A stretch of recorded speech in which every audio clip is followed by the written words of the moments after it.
Hi, it's Greg Levine. It's the party line for October 28th, 2011, and I know that you all want to join me in wishing Nuclear Regulatory Commission Chairman Gregory Jaczko a happy 41st birthday. It's his birthday this weekend. Happy birthday. And in honor of his birthday, the entire Nuclear Regulatory Commission got together and decided to vote on some of the recommendations from the near-term task force. That's the task force convened to evaluate Fukushima lessons learned from the Fukushima disaster. Okay, they didn't actually do it in honor of his birthday, but perhaps they did do it in honor of him, since he theoretically was pushing for a faster move than the majority of the committee was. And on 7 of the 12 or 13 recommendations that were contained in the report, they have moved to go ahead without delay. That's a quote, without delay. What does without delay mean? It means that by 2016 you might see implementation. That's right, 5 years, although, hey, Greg Jaczko thinks that by 2014 you might be able to get one of those regulations in place, and that would be the one dealing with station blackouts. Specifically, the recommendations have to do with about 4 or 5 areas, which is that plants need to reevaluate their seismic readiness and their flood preparedness. They need to come up with a sort of emergency response plan and a post-disaster evaluation plan.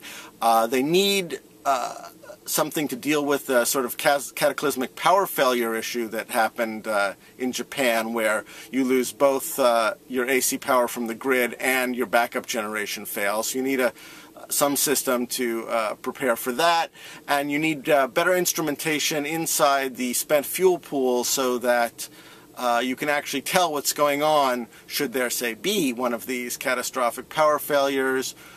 You know, things like meters that work in high temperatures, things like meters that work on DC battery power, and also the hardening of vents in Mark 1 and Mark 2 containment. In other words, some vent that will actually work come in emergency when you have to relieve the amount of hydrogen that's developing inside of these, thus trying to prevent the hydrogen explosions that blew the lids off a couple of the containment buildings at Fukushima Daiichi. All reasonable, all things that we should do, all things that we should do without delay. Not everything we should do by any stretch of the imagination, nothing like we've been talking about here for months now, as far as a comprehensive reorientation of the safety regime in light of the lessons learned from the Fukushima disaster. But things that they should do. But this whole idea that 5 years is sort of the functional window by which we can actually do any of this is, well, it's interesting on a couple of levels. First, it's interesting that when they actually want to do something, they can actually do it. I mean, the time period, 7 months since the earthquake, is too long by my standards, but by NRC standards is freaking whirlwind.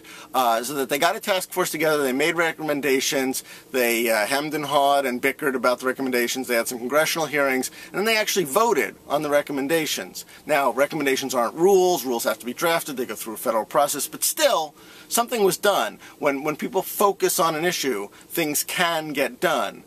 But, that said, the world isn't standing by and waiting.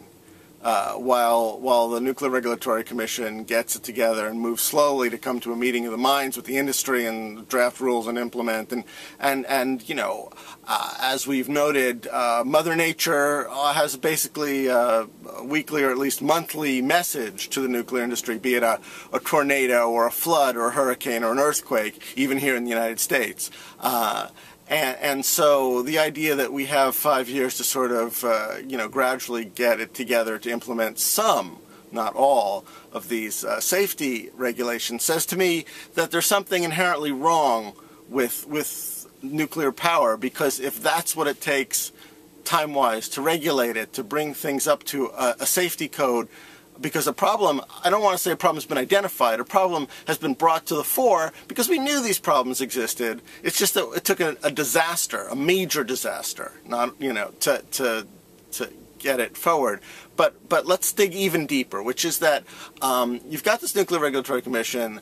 They've given things this, you know, 5-year window to get things done, and this assumes that, you know, the Regulatory Commission stays basically comprised of the people who are there now, which isn't a sure thing because, for instance, Chairman Jasko's term ends in 2013. That's before any of these recommendations are supposed to become hard and fast rules that will be implemented and will force compliance.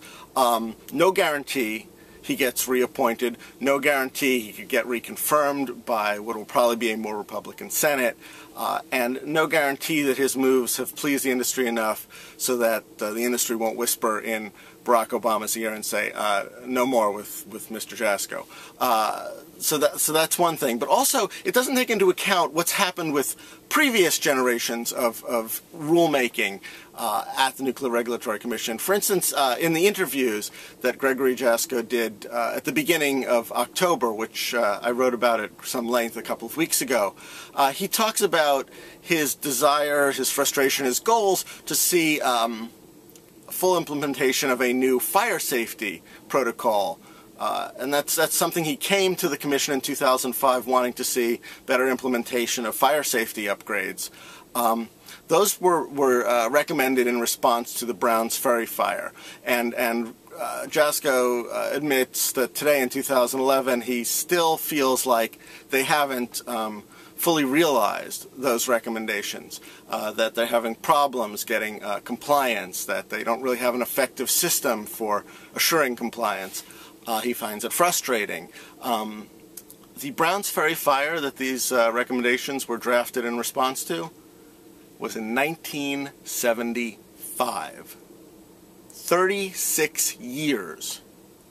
And we still don't have full compliance on recommendations from that disaster.